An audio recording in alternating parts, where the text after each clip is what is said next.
Hello beautiful soul! Welcome back to my channel. This is my channel from Japan, Kabayan.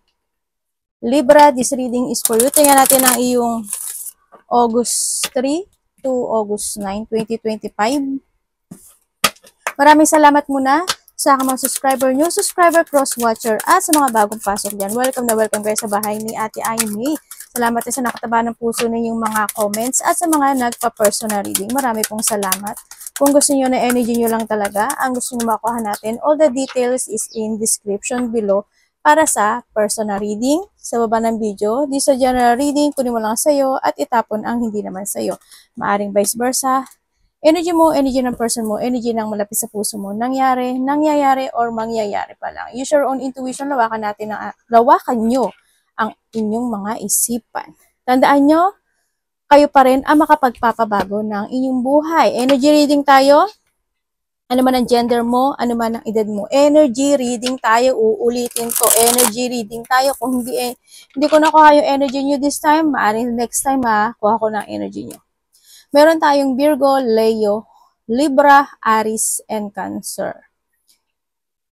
Okay, Libra, sa ngayon medyo may mga delay situation sa nakita ko dito, medyo nagkakaroon ata sa iba sa inyo o may mga pagdadaanan o pinagdadaanan kayo ng stressful situation. And then may mga kaba, pag-iisip, nervyos, and may mga kapintasan. Ibig sabihin, either may pipintasan ka o may mga tao na pipintasan kanila. May kapintasan situation, and then may mga depletion. Merong pwede kang mahulugan ng mga gamit o mga bagay, losing something valuable sa'yo. Sa nakita ko sa'yo dito, pwede rin na manakawan ka. Ingat na lang din, no? You need to protect din yung sarili mo, yung pera mo, yung finances mo. Someone's wearing a mask. Yun ang nakikita ko sa'yo dito. May mga challenge ka na darating. As in, there's a challenge coming into your life. And then also, ang nakikita ko rin, yun nga, may tao na hindi pwedeng pagkatiwalaan, kaya kailangan mo protektahan yung sarili mo. May mga sneaky person, untrustworthy person, merong cheating, no? May mga cheating situation, pwedeng karelasyon mo, pwedeng kamag-anak mo, friend mo, pwede rin, sinakita ko dito. Basta may cheating situation, and may mga you feeling emotions, no? Siguro may mga isipin ka o magiging emotional ka sa iba. Sa iba sa inyo, this is a reflection from the past. Kumbaga magkakaroon ka ng reflection sa mga tao o sa isang tao na mga nangloko sa iyo o hindi naging totoo sa iyo, naging sneaky at nag-cheat sa iyo, maaaring ganun sa iba sa inyo. May mga sitwasyon na nahahata ka pa na nakaraan o handin pa yung mga incomplete situations na nakikita ko dito, pero may magbubukas daw sa iyo na pintuan. Ibig sabihin magkakaroon ng enlightenment sa iba, ganyan, and you need to move on na talaga dito. May mga malalaman ka daw katotohanan sa iba sa inyo, and then also doon sa happiness. Yan. May mga aray ko anak, may mga positive outcome ako nakikita sa iyo, pero wag kang mahatak. Kailangan mo rin kasi manindigan. Kailangan mo manindigan, mag-focus ka sa purpose mo, mag-focus ka dun sa gusto mong i-main concern sa buhay mo, sa nakita ko dito. Manindigan ka rin. Kailangan sa iyo, lakasan mo yung loob mo, yung energy mo, to focus and think to future. No? Siyempre, iba sa inyo may siguro you're a boss sa iba sa inyo, or someone is naging bossy sa iyo, hinahawakan kanya, ganyan, or sa iba sa inyo, sa iba naman is a leader. Siguro, when it comes sa, halimbawa, sa trabaho mo, na may mga hinahawakan kang tao, tinuturuan ka, naging leader ka doon, maaaring gano'n, or maybe meron kang aray ko anak! Baluga doon. Nasakit! Kinagat ako ng anak ko. Hindi ko kasi pinapansin May iba sa inyo, you are boss, you are leader, siguro may mga business kayo sa iba sa inyo. Kumbaga, may mga bagay na malakas yung loob mo. Kumbaga, handun yung lakas ng loob mo tumanis. Meron ka mga binabalikan. Ayoko kayo na nasa hita ako. Anak, ayoko kayo sa hita ako. Sorry. Nasa hita ako kasi siya, kaya minsan ayoko mag-short May mga binabalikan kayo sa nakaraan, ano, sa iba sa inyo. Yun na nakikita ko ito. Pero maingat ka pa rin, no? Kasi may mga hindi pwedeng pagkatiwalaan na tao dito, eh. Yun na nakikita ko. You need to protect your finances, yourself, your energy. Tanda mo, you are the leader, ha? Leader ka ng sarili mo. Kailangan mo protect. Kasi may mga enemy din ako nakikita sa'yo dito. You have an enemy. And siyempre, nandito na yung sitwasyon na maybe may isa kayong anak or may mga bata or you want to protect someone into your life. Tingnan natin energy. Kailangan mo rin ng protection, ha? Energy. Ni Libra.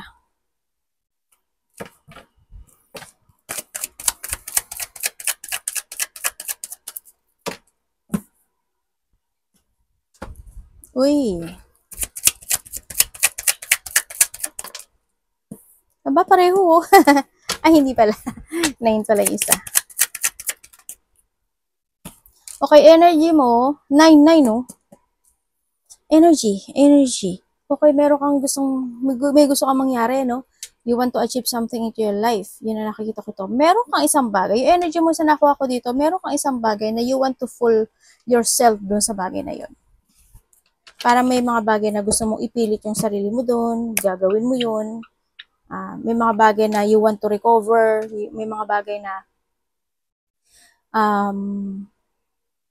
gusto mong ma-save, mailigtas, ano pa bang iwang sa Tagalog?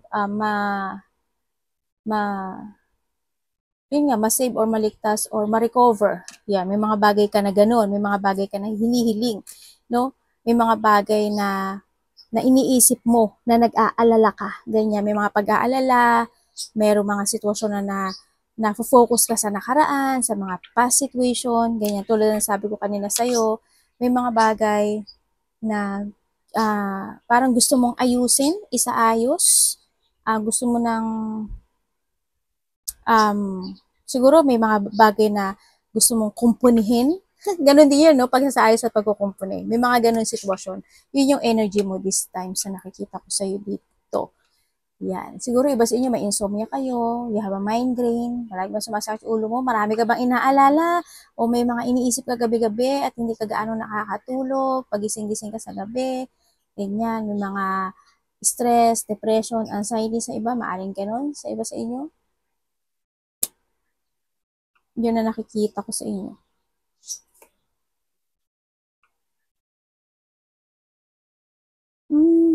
There's a burden, ano, ako nakikita sa'yo. May burden eh. Sana wag lahat. Kuhanin mo lang yung sa'yo dito, ha. Yan, may mga burden situation ako na nakikita sa'yo. May mga sitwasyon na you feel hopeless, ganyan. May mga situation na maybe pagsisisi rin, maaring ganun sa iba sa inyo. May mga pinagsisisihan kayo kasi andito siya. Maaring with comes a man, maaring may mga questioning with comes a man, so quarrel, questioning, maaring ganun, ano, sa iba sa inyo. Pero sabi dito, after siguro this week, a day, this week, or this month, after this month, there's a good news coming sa buhay mo. May good news. Meron din ako nakikita sa'yo na ano, there's a dealing situation. Yan, merong, sa iba dito community to eh, merong partnership coming, may dalawa to tatlo na makikipag-deal or makipag-collaborate or maybe partnership, ganyan na nakita ko, or may baka humingi sa'yo ng tulong o may mapag-uusapan kayo related to money, ganyan, or andin yung mga collaboration sa iba siguro is meron kayong pupukusan na isang bagay, isang sitwasyon kasi dito si Bear na parang you want to grow o parang may aaralin ka o pag-aaralan na gusto mo mag-growth yun, parang ganun sa nakita ko dito. Yun. Ano ang parating kay Libra?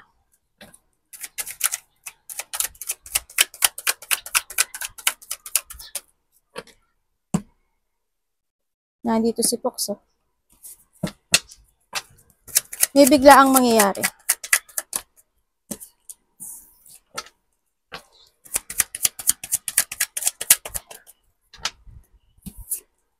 Uy, puro money.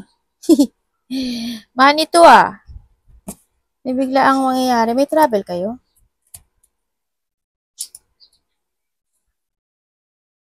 Okay, this week, ang nakikita ko sa'yo dito, may mga mischances happen sa buhay mo. Magkakaproblema ka, either sa trabaho mo, sa pera mo. Yun ang nakikita ko. There's a hardship situation, ako na nakikita sa'yo ha. Yan, may mga hardship coming sa buhay mo.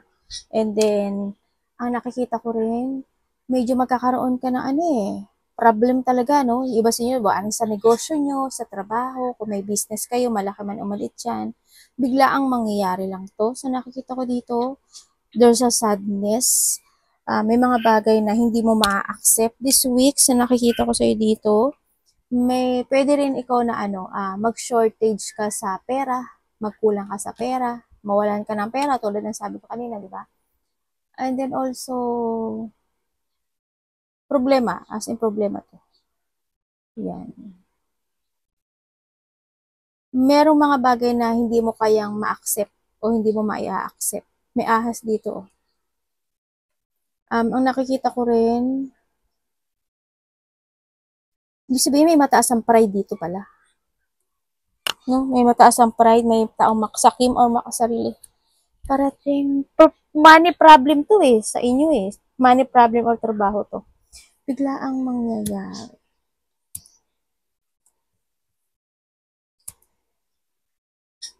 Pwedeng iba sa inyo may mga hindi makabayad, ganyan.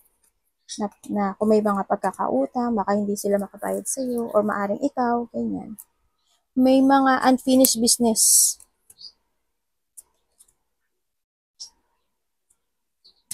You will become a center of attention. So, nakikita ko sa iyo dito, meron din may enlightenment. Siguro to, after 6 days, 6 weeks, 6 months, maaring ganun. There's a victory and success coming sa iyo or by this, before ending of this year, maaring ganun sa iba. Or by this summer. Yan, ang nakikita ko. After a month din, also may mangyari. May papasok naman na pera. May papasok na pera sa iyo. Kahit na nagkakaroon ka ng problema, no, kahit na naging mahirap yung pera mo this time, meron naman pumapasok dito sa iyo.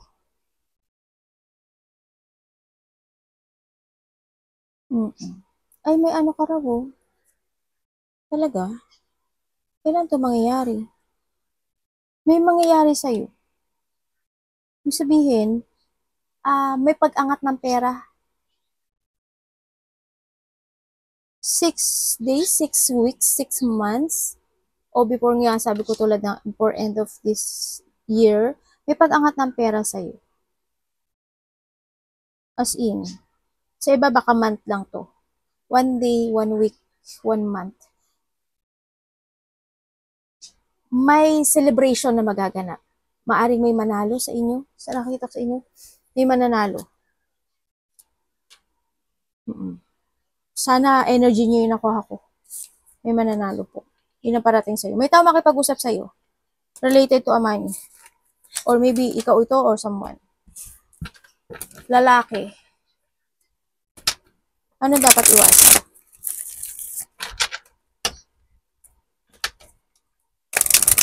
May taong may problema sa pera, no? Iba sa inyo, maaring mananakit yung ulo nyo, paa nyo, or someone dito na mother figure na may dinaranas siyang sadness, pain, or may sakit siya. Yun. Kumbaga merong nangyari sa kanyang bad luck or may nangyari sa kanyang hirap sa buhay niya. Ano dapat iwasan ni Libra this week?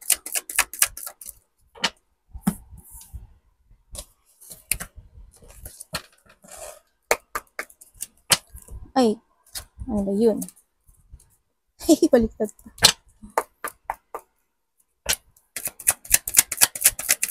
Ano po, bakit po? Ano ibig niyo sabihin? Okay. Okay, iwasan mo yung sadness. Iwasan mo yung mas marami ang lumalabas na pera than sa'yo. Iwasan mo na ma-imbalance ka, ma-disbalance ka. Iwasan mo yung um, hindi ka mag-trust sa intuition mo. Iwasan mo yung ma-disconnect ka sa mga pangarap mo sa buhay. Iwasan mo yung mawala ka sa sarili mo. Ate na yung baliw, hindi naman. Syempre, loss of focus, ganyan. Yan, iwasan mo na overthinking, no? Iwasan mo rin yun. Yung feeling emotions, iwasan mo rin yun. Yung mga tao na may mga hidden. Ate, paano ko malalaman? Mag-trust ka sa intuition mo. Iwasan mo yung mga tao na may mga hidden motive, hidden agenda sa'yo, ganyan. Kasi andito rin si Fox, di ba? Iwasan mo yung ma-unfulfill doon sa mga pangarap mo sa buhay mo. Sabi ko, yung ma-unfocus ka, di ba?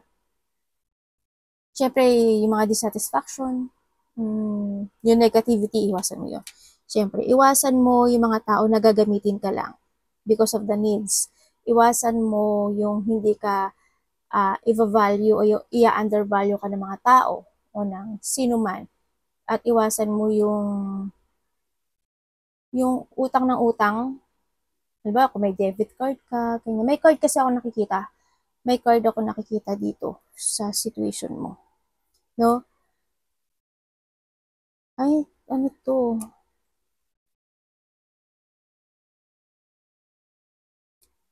May taong naghihintay. May taong need ng support sa'yo. May matanda ako nakikita. Yung matanda, parang nakikita, hindi ko alam kung sinusuportahan mo siya, inaalagaan mo siya, kailangan niya ba ng suporta mo, parang may matanda ako nakikita. Ang nakikita ko rin dito, yun nga, yung mga taong aabusuduhin ka, and also abusing yourself, ganyan, iwasan mo rin yun. Mga tao makasarili, iwasan mo. Kamusta po ang love this week ni Libra? Love is sa lahat, kapatid, anak, magulang, karelasyon, kaibigan, pamilya, kasamaan sa trabaho. Kamusta po ang love ni Libra this week?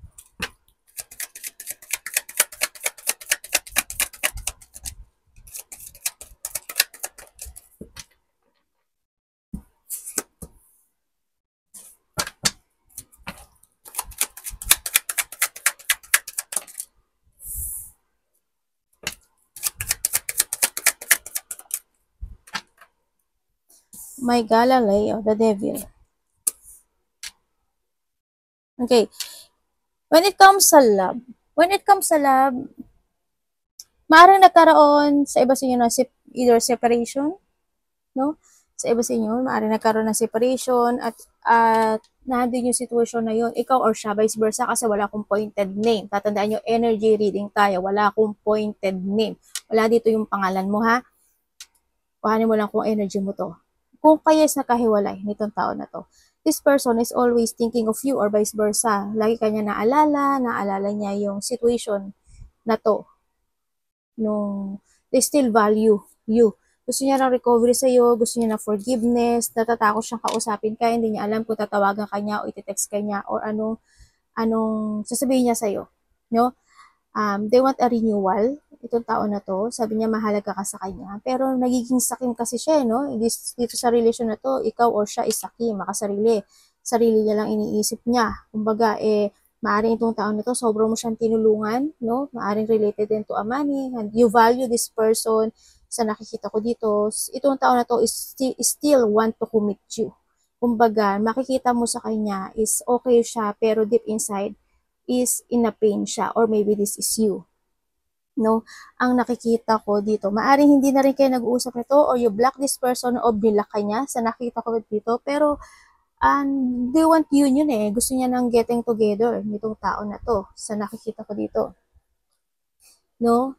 Andin yung sitwasyon na feeling emotion siya, nahahatak siya na nakaraan itong tao na to, na-stress siya, anxiety, nagsisisi siya actually dito sa tao na to, no? Maaari nagkaroon ng third party at dahil sa itong tao na to is very obsessed, no? Ang nakikita ko dito. Also, ang may pagtukso no? Kumbaga, maaari itong taon to is natukso siya or ikaw ito ha, yun ang nakita ko dito. Sa nakikita ko dito. Maksakin pala to eh. Oo nga, medyo ano nga siya. Dalawa yung tao mo? Or nagkaroon ng 2 person? Sa iba dito, dalawa yung tao. Dalawa ba? 1, 2, 1, dalawa? Dalawa, tatlo? Sa iba, dalawa o tatlo? None. Or maybe siya ang may ganon, no?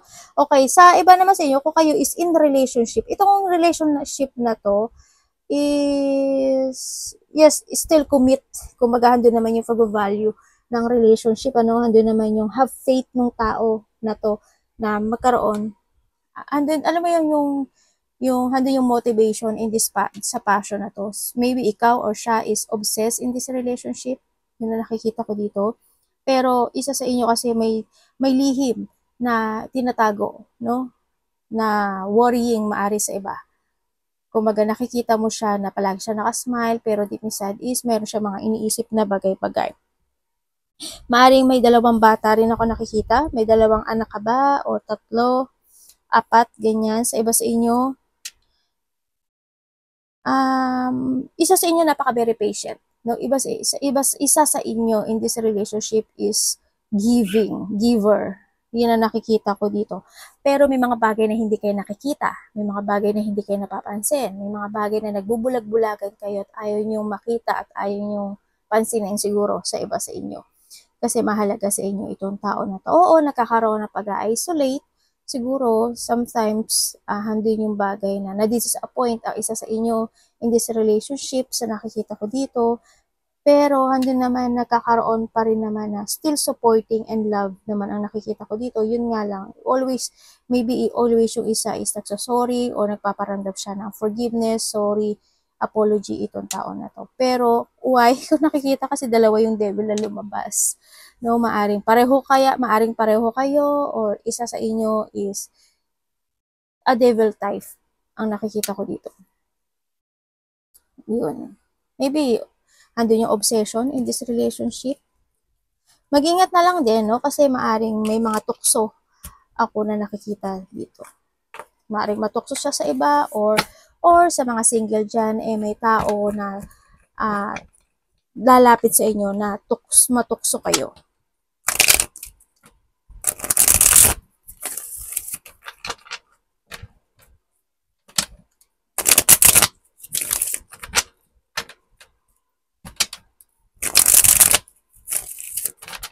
Para kay Libra, August.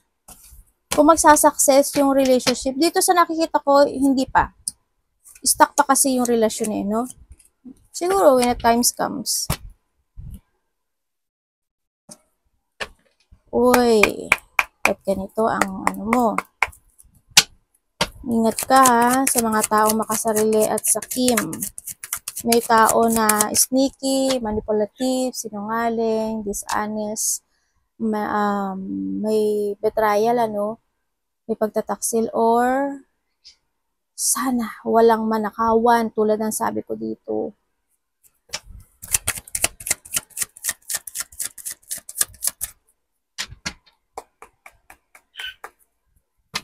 May pagchichik, may nangloloko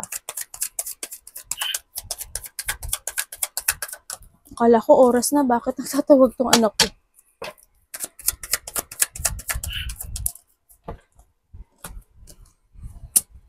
Ano yan? Aray ko, ang sakit. Paano, mami? Bakit? Hindi ba siya iluyo? Okay, so nakikita ko sa dito, magkakaroon kayo ng dealing o pag-uusap, no? Ng maring kakilala mo na siya, kaibigan mo siya, kasamaan sa trabaho, ganyan. Anak, ano ba yan? Nasaan ba yung tissue natin? Sorry may pupo kasi ako nakita.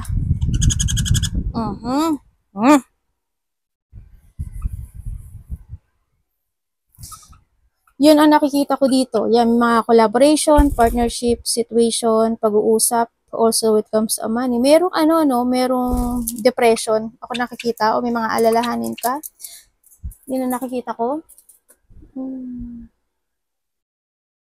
May mga situation na, siguro may tao na makikipag-collab sa'yo related to depression. Yun ang nakikita ko dito. May betrayal pala, no? May tao na, ano ba yun? Nawawala ng pag-asa dito sa sitwasyon. May isang bagay o isang sitwasyon na biglang tumigil. Hindi ko alam kung ikaw ito or someone into your life. Bigla siyang huminto, bigla siyang tumigil. Yun ang nakikita ko. May tao na nagkakaroon ng self-limiting. And then also, this person is stuck, no? Maari may kadiling ka na tao na ganun, or maybe this is you. And then, may nakikita rin ako dito, hospital, doctor, hospital, confine. Yan, baka kung sino man itong tao na to, ikaw or someone into your life. So, nakita ko dito. Kasi may 2 to 3 person ako nakikita.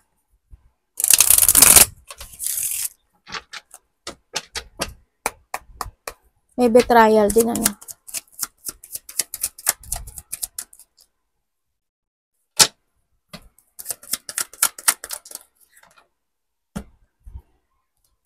Uy, Galileo.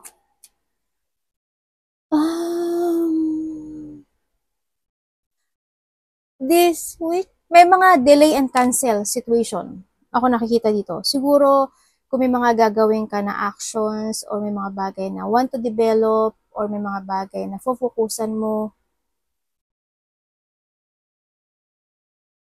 Sa nakikita ko dito, yan, may mga ganun. Cancel and delay situation. Sa iba sa inyo is, may mga indecision situation, may mga,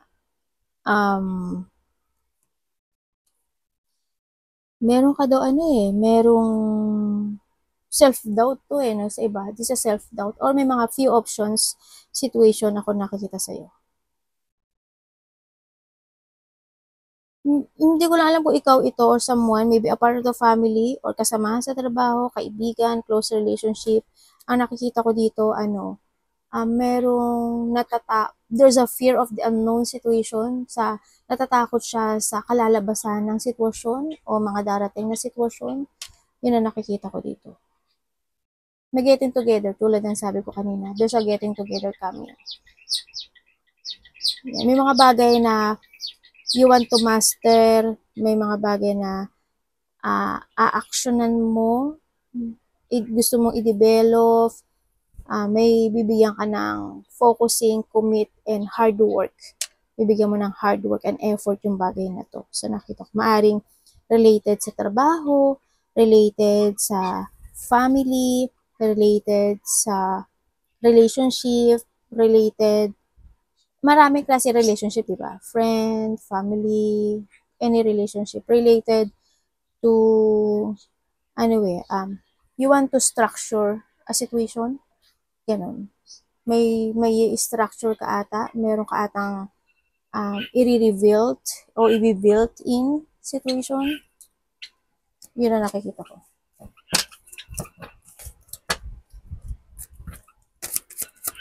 Na stay put ka, no? Yung iba dito is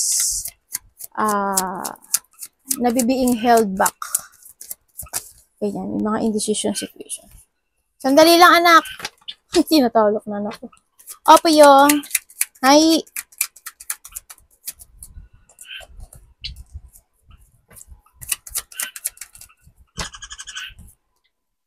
Uy, okay. Magkakaroon ng union. May disappointment pala, no? Magkakaroon ka ng disappointment o lungkot, ganyan. Sadness.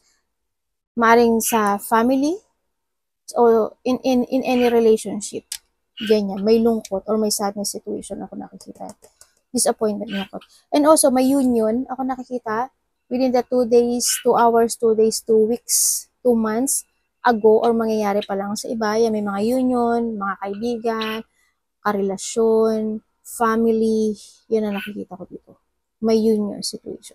Also, syempre, ang nakikita ko sa'yo dito is may mga may pag-uusap May pag-uusap. Siguro itong tao na may sasabihin siya sa'yo. Or ikaw may sasabihin. Yan ang nakikita. May malalaman ka raw katotohanan. Yun din ang parating sa'yo.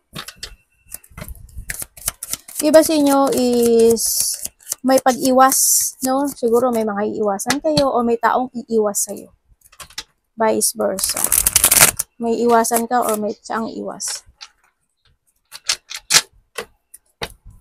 Yung iba sa inyo, may mga business kayo, no? Malaki man o maliit siya. Uy, ay, sandali lang. May something. Ano ba yan? May misalignment ka ata ah. Okay. Okay, nagkaroon ng misalignment ano, pero this time is you reclaim your power sa nakikita ko sa ito. Meron kang idea na gagawin mo to make it na pa gusto mo magkatotoo. Parang you will follow your heart. Yan, may tao rin na gusto, there's an offering also, ako nakikita dito, you offering something or someone's want to offer you. Meron din ako apology na nakikita dito. And then, sa iba nga sa inyo, siguro, yung iba merong nagkakaroon ng misalignment, maaaring may mga conflict, motivation, or may mga competition, no? Sa iba sa inyo. Nagkakaroon ng competition or nagkakaroon ng pagtatalo when it comes to a money, when it comes to a business, when it comes sa trabaho, ganyan. May mga ganun, malaki o maliit yan. Pero, and this time is ang nakikita ko, you're releasing yourself in a situation na very toxic, in a situation na hindi maganda, ganyan. Andun ka sa situation mo na there's a freedom situation ako na mangyayari sa'yo. Yan, may freedom ka na mararamdaman also. Andun yung pagre-reclaim ng power mo, pagre-restore ng sarili mo sa nakikita ko dito. May tao dito na need ka niya sa nakikita ko dito. Hindi ko alam kung may tao na nakasandal sa'yo related to a money or nakasandal siya sa'yo related to something. Yun ang nakikita ko dito. Yan. Yun ang nakikita ko dito. May mga lack of collaboration, lack of teamwork, may mga taong ayaw makipagkasundo, ayaw makipag-usap, ayaw niya ng sistema mo, ayaw niya ng o ikaw ang ayaw mo ng sistema niya, mga gano'n. Maigo, ganyan. May mga disagreement din ako nakikita. Sana tapos na yun. Sa tingin ko tapos na sa iba doon. Pero nagdalabasan kasi si Devil. Lumabas na naman si Devil o pangatlong beses na. Arigato naman si God bless.